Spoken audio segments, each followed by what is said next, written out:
Sanibonani guys, igama nginqabile nifathele amanqampunqampu okuzokwenzeka kwi-Inimba ngeviki elilandelayo. Guys, zimbi iy'ndaba eKhosela Tech njengoba nje uSydney esefuna naye ukuyiphiniselela.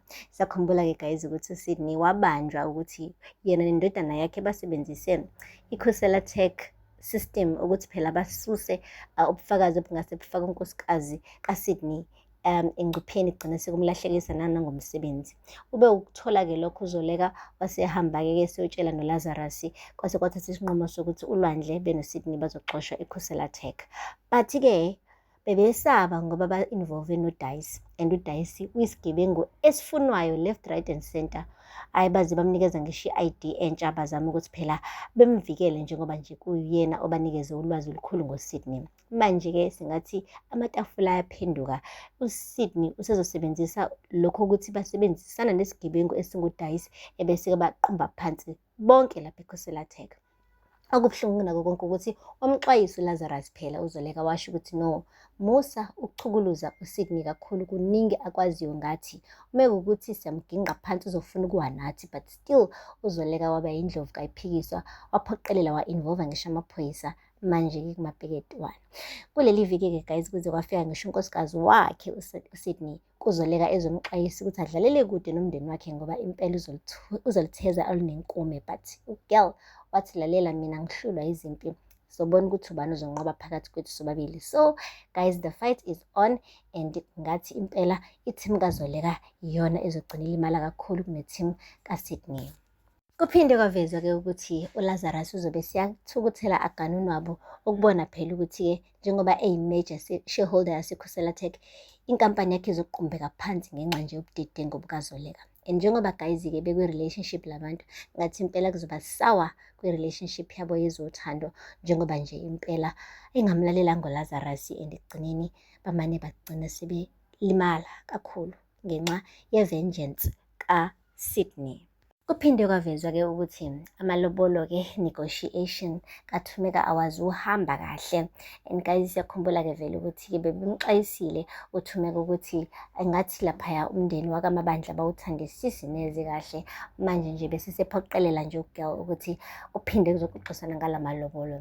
Kuphinde-ke kwavezwa-ke ukuthi uQhawe uzobe sezivala-ke isicabha kabuhlungu ebusweni bukamawethu methi ufika laphaya uzomvakashela. Guys, uke walibeka kuhlangothi lakhe bandla uZoleka ukuthi kwaqala kanjani le relationship yakhe benomawethu, and uQhawe wazwisisa bandla ukuthi cha, uma wakhe bengazama ukuthi amudle ithende. Ubezama nje ukuthi avikeleke uQhawe ngokuthi angalazi iqiniso ngoba le relationship yakhe nomawethu kwangesiyona into eserious. Ugeli-ke ugcine ebethi uyaduba uyalahamba lapha ekhaya likaZoleka, kodwa-ke emva kokuthi uma wakhe amncingisise ugcine-ke eshiyile isikhwama wahamba yedwa, ukukhombisa kona ukuthi usazobuya laphaya ekhaya lakhe kuZoleka. But as for umawethu bandla, singathi unebhadubhudi ngoba ugela akayimisele neze ngokumxolela. Usezame amahlandla amaningi ukuthi azame ukukhuluma naye phela-ke uQhawe, kodwa uQhawe uma namnikeze i-cold shoulder, okuchaza kona ukuthi inhliziyo kaQhawe isalimele. And ngathi impela ukubuyelana nje phakathi kwabo bobabili indaba nje engeke ixoxwe okwamanje. Hayi guys, kuningi-ke ngoba sesibonile nanokuthi-ke uThumeka uhambile woxolisa-ke kuyena phela uZoleka mayelana nokuthi antshontshe phela umyeni wakhe for all 20 years. Guys, washo ukuthi kwakuyiphutha elikhulu lelo ukuthi nje asale sithatha i-picture ayeyipheyintile ngomndeni wakhe yena uZoleka ethathe ayenze kube yakhe. Washona nokuthi akalindele ukuthi amxolele namhlanje, but uzolinda, uzoba nesineke nje amlinde ngoba uyamkhumbula. Ukhumbula ngesikhathi besebancane emfihlele iy'mfihlo zakhe, ehlezi njalo ethi uZoleka uyinhliziyo yakhe yesibili uThumeka. Ukhumbula besahleka bebancane kuze kube buhlungu iy'mbambo.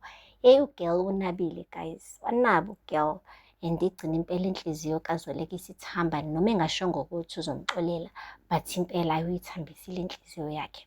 Wase watshela uHlathi-ke ukuthi lalela, umndeni wami uza kuqala, ngeke ngiphinde ngifuna ukuthi ngiyinciphise ngizenze ngibe mncane ngoba nakho ngifuna ukuthi wena ube yindoda enkulu la kumina.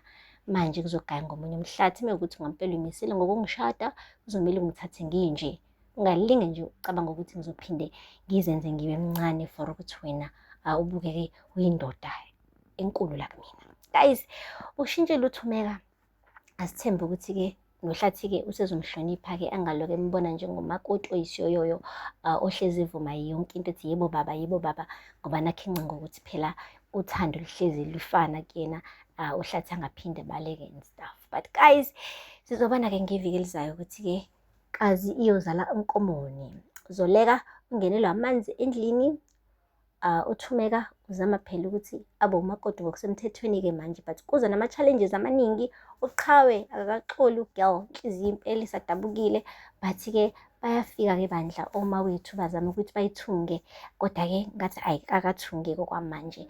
So siyobona guys ukuthi-ke iyozala nkomoni. Ningakhohlwa-ke ukulandela-ke amazwibela azoqala ngoMsombuluko kuze kube Lesihlanu. Ningakhohlwa nokusubscribe and like and comment. Until next time, bye.